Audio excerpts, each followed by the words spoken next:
Yo, déjame con el delirium tremens, o ven a ponerle fin. Mátame o déjame morir, pero decídete. Esto no es más que otra canción hablando de mí. Si quieres no me quieras, pero quiérete. Dueño de la nada, señor del infinito, patriarca del rechazo y soberano de los infortunios, esclavo de mis impulsos, maestro de los difuntos y coleccionista de plenilunios, con la soga por collar, el cerebro como aval, la sonrisa medio puesta y la mirada sin lavar. La clase social da igual, a todos nos une el bar. Lo más estable de esta vida es la inestabilidad. Las buenas intenciones parecen que no bastan, se juzgan los errores, las deudas que no saldan. La debilidad da fuerza, pero ser fuerte cansa. La imaginación consuela, pero no abraza. Hablo poco, pero siento exageradamente. Tonto pa' unas cosas y pa' otras muy inteligente. Dependiente de mi mente enteramente. Desprenderme de mi ego es algo que tengo pendiente. Oculto en la ciénaga, como Yoda en Dagobah, con el coco más comido que testigos de Jehová. Y así va mi cuaderno de bitácora, la historia de un bonsái con el espíritu de un baobab.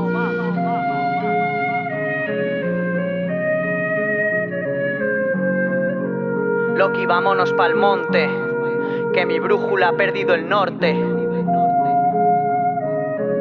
Que mi brújula ha perdido el norte. Vámonos pa'l monte, Loki, vámonos pa'l monte.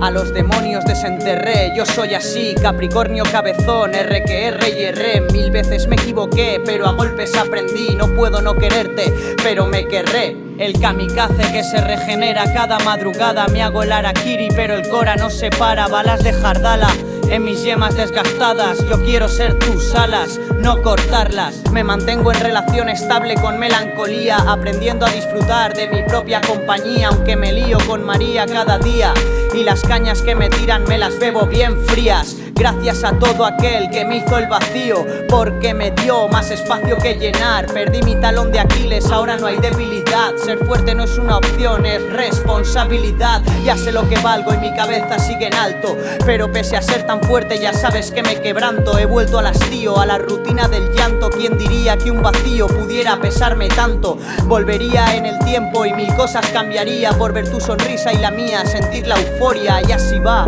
mi colección de paranoias, la historia de un bonsái con el corazón de una secuoya.